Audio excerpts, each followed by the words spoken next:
श्लोक का असिस्टेंट अपना सिर नीचे झुकाए हुए, सर चलिए, मीटिंग की सारी तैयारी हो चुकी है।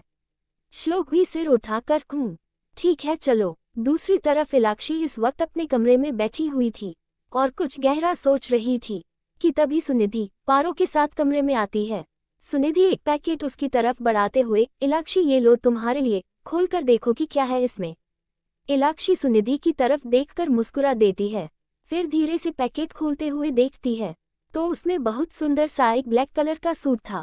माँ ये किस लिए? इलाक्षी वो सूट की तरफ देखते हुए पूछती है।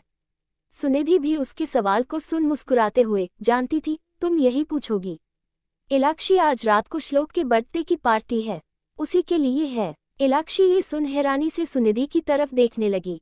उसे इस तरह देखता देख सुनिधि मुस्कुराते हुए, जानती हूँ तुम्हारे मन में सवाल होंगे, जो भी सुबह हुआ वो सब देखकर, और होना भी चाहिए, मगर श्लोक हर साल अपना बर्थडे खुद थ्रो करता है, जिसके अपने कारण हैं, और ये बात हम तुम्हें फिर कभी बताएंगे। फिलहाल के लिए आज रात को तुम यही सूट पहनकर तैयार हो जाना, ठीक है? इतना कहकर सुनिधि कमरे से बाहर निकल जाती है। इलाक्षी उनके जाने के बाद उस सूट को देखकर कहीं गहरी सोच में फिर से डूब गई। छोटा सा मगर एक बहुत ही खूबसूरत सा घर, जिसे बहुत ही प्यार से बनाया गया था। उस घर के मंदिर में एक औरत माता रानी के भजन गा रही थी।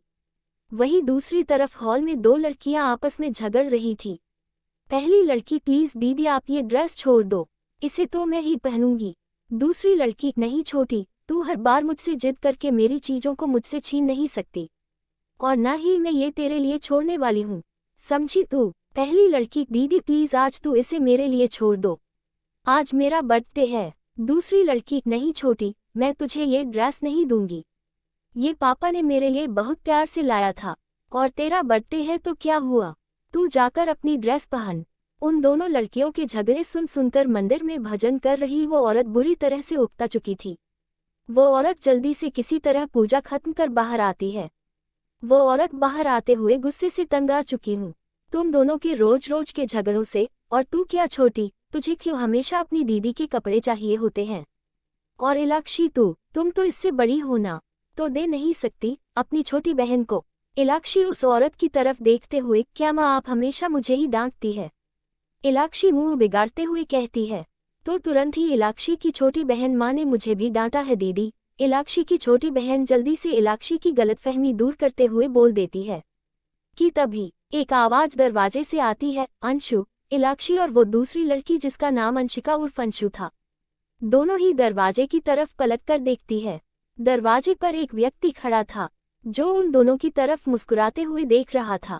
अंशु और इलाक्षी खुशी से चहकते हुए पापा दोनों एक साथ चिल्लाती हुई उस शख्स की तरफ लपक पड़ती है और उनके दोनों कंधों से झूल जाती है।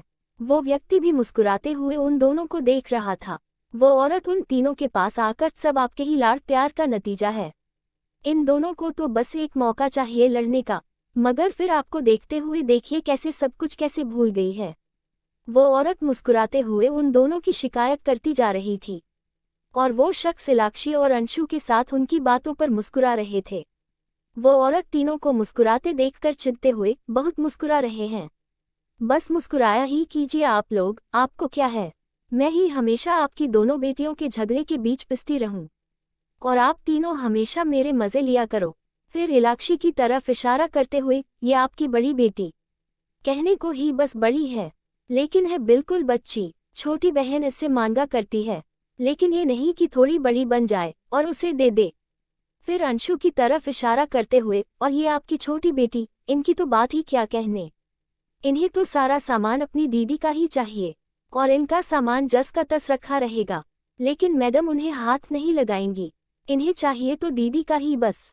और आप ना दुनिया के सबसे बड़े वाले अजीब इंसान हैं, आपकी बात ही क्या करूं, आप ना अपनी दोनों बेटियों के लिए सामान लाएंगे, मगर अलग अलग, ये नहीं कि दोनों सामान बिल्कुल एक जैसे हों, लेकिन नहीं, आपको घर में शांति कहाँ पसंद है, आपको तो जब तक आपकी बीवी के सिर में दर्द ना हो जाए चैन कहाँ पड़ता है आपको।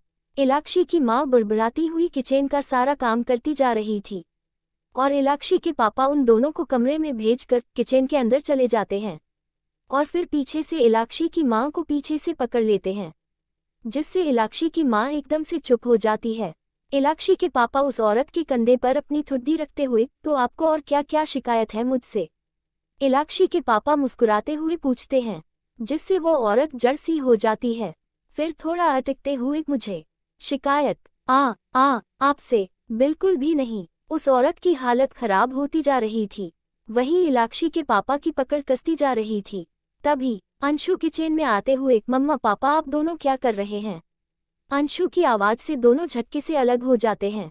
फिर इलाक्षी के पापा सब्जी काटने की एक्टिंग करते हुए, क्या आनी, तुम भी जानती हो मुझे ये सब नहीं आता, फिर भी सिखाने लगे जाती हो। मुझे नहीं सीखना ये सारे किचन का काम, इन्हें तुम ही करो। इतना कहकर इलाक्षी के पापा जल्दी से किचन से बाहर निकल जाते हैं।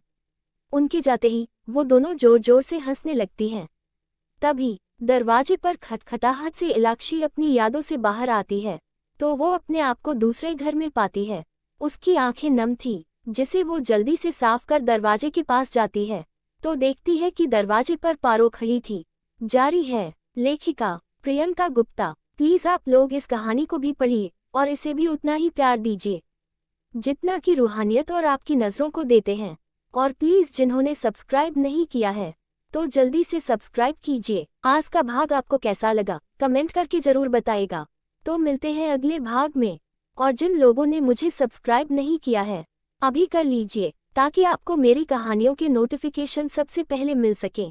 Thanks for watching.